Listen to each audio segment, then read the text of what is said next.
Yeah, it's been a little both. I slimmed down a little bit. I lost about 10 pounds myself.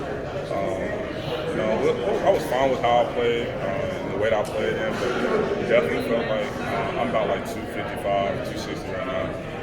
Talking to honestly some of the older guys before me, hearing kind of the way they play and the schemes they play in, just let me know that I can, slim down a little bit and still, be ready for the next level. So hearing that, I thought that'd be better for my body, on my joints and better.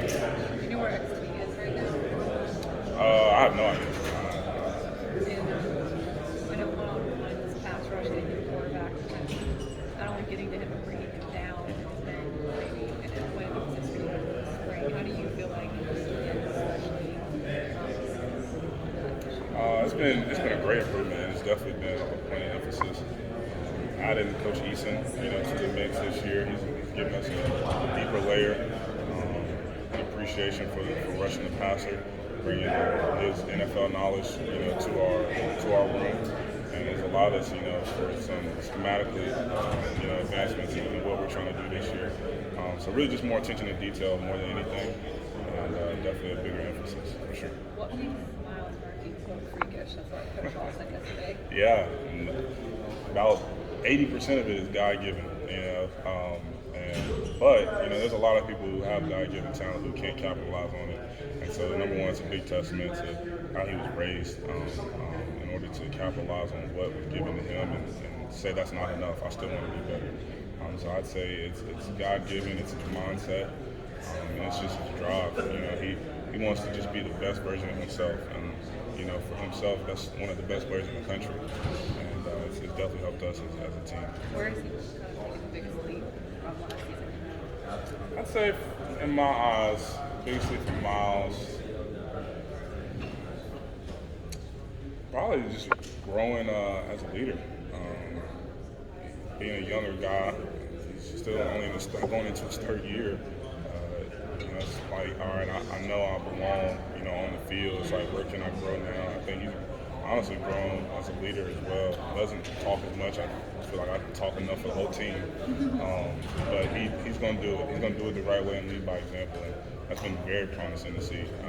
I know Coach Goodwin's not a new name, but obviously he's in a new role. Can you give me an idea as to what kind of faith you guys have in him to get the job? The utmost.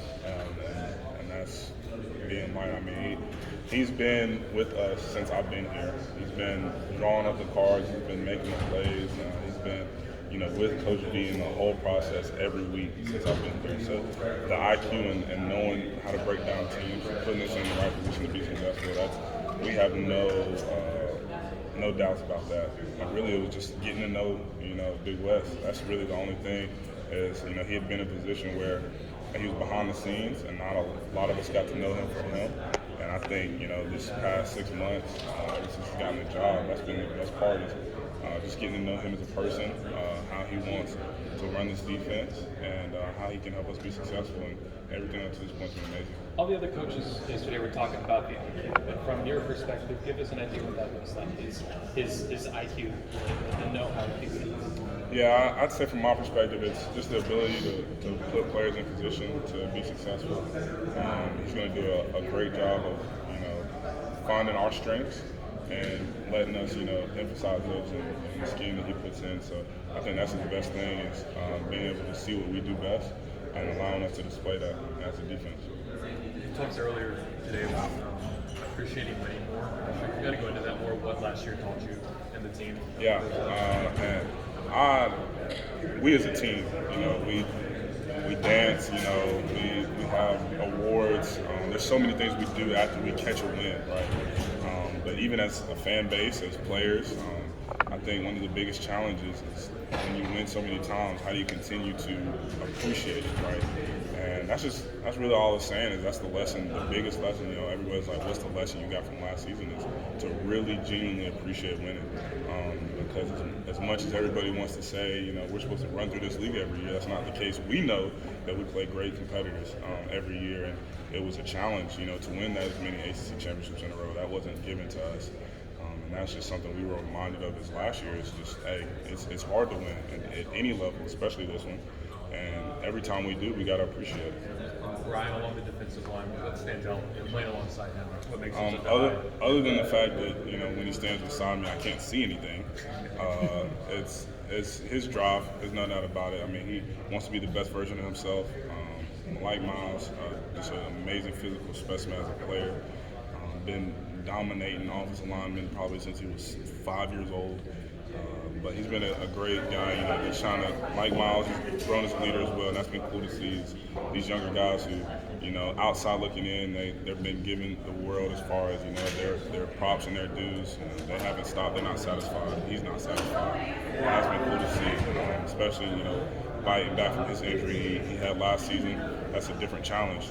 It strains on you mentally in ways that a lot of people don't understand because they've never gone through that. And just seeing what he's made of in that sense has been awesome. Have you seen a different drive from him since the game was kind of taken away from him last year? I haven't seen a different drive, but I know he has a different appreciation. I suffered a knee injury as well, and that's what injuries do.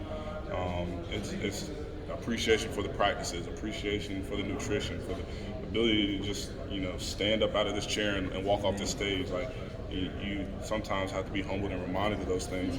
So I think that's more than anything. I'm not gonna put words in his mouth, but if I had to guess, I'd say it's appreciation just for the little things that we're allowed to do in life. Because we wake up every day and we go about our business and we kind of don't think about it.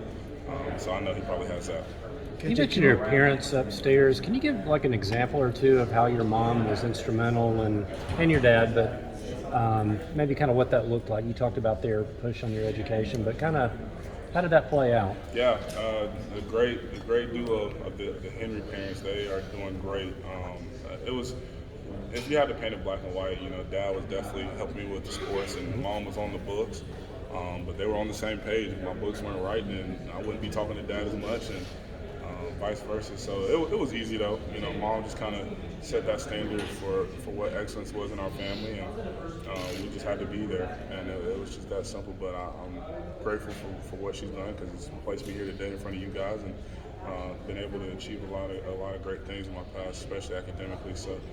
It was a cool thing to grow up with, having great parents like that. She sounds like a teacher, but what does she do, and why was that so important to her? She has an educational background, but she's I think really more than anything it comes from her father as well. They just want us to be diverse, want us to be able to strive in so many different lanes in life, and really more than anything, want us to be able to decide what we want to do. And in order to do that, you have to be prepared. And that's what she's done a great job of, is preparing myself and my siblings, just take on the world. And couldn't thank her enough about it. KJ, how was your dad doing, and how meaningful was your dad's retirement for becoming Yeah, great question. Thank you for that. Pop's doing good. We live about 20-25 minutes from here, so he's probably chilling at home and listening and watching me all day. But he's doing great, and that whole experience has been a blessing for my family and really myself. Now I get to kind of dive into Help Hope Live and help other families, because I know it's not easy for every family to raise that much money that fast and to find a donor that fast. And even threw me, by surprise how fast we were able to do it. And I just know that's not the case for everybody, but I know that feeling. I know that feeling when you get that call and you have that issue and you have to try and find a quick fix, and it's not a fun feeling. So it's been awesome, a blessing as well for my family that you're in a better place. And number two is kind of open a life for myself and trying to help others. I know you guys play to a standard that Coach Sweeney has created, but do you guys pay attention to what's being said outside of those walls of the Reeds 100%. complex? Oh yeah, all the time. We love it. Yeah, we see everything that's said, every word, every article, every tweet, every Instagram post, every take. We see it all. Now, we get to decide whether we care about it, whether it means something to us.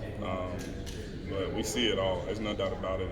And in this line of business, playing the sport we do, doing what we do, it's about two things: either proving people right or proving people wrong. And that's what every opinion allows us to do: either prove you right or prove you wrong. And so it's as simple as we see it, and now we're gonna file it away on which side you are. What do you mean when you say you love it? Oh, it's a motivating factor. It's ongoing. It never stops. It's always something new. We're never going to be good enough. None of us are perfect. and it's amazing to see people just trying to critique us on what we're doing our whole lives. We love that. That's kind of the kick you get out of it. More than anything, it keeps you humble. And for a lot, a lot of that job. There's times in a lot of people's careers where if you have too much success, you start to think you've made it. But there's always that one person who has 5 Twitter followers who's talking that smack, letting you know you ain't made it. You ain't nowhere close. You're the worst thing in America. I gotta prove that person wrong too. So it just always adds a new layer to everything you're doing.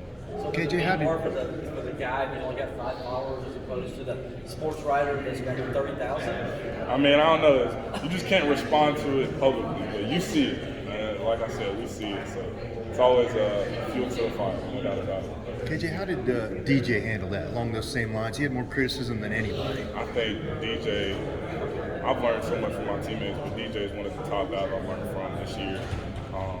Coach Sweeney said it best. Being a quarterback, that's what comes with it, right? You get the praises when necessarily all the praises aren't due to you, and you get the criticism when it's definitely all the criticism wasn't due to him either. And he does a great job of taking that on his shoulder. I think he understands he's a great supporting cast. And like I said, what I learned from him most is how to fight through adversity. He's done a great job, and he's taught me so many lessons on that it's all going to be okay, and we got everything that we need. And just really getting to see him, honestly, throughout this day, I've kind of been like y'all, just sitting back and listening to how he answers and what he has to say, because we know the criticism's coming. We're talking about last season, all this and that, and how he's responded, and not only how he's responded in here, but how I've gotten to see him respond in all season. It's been amazing. Can you tell us exactly where your dad is in his recovery and what it meant to see your teammates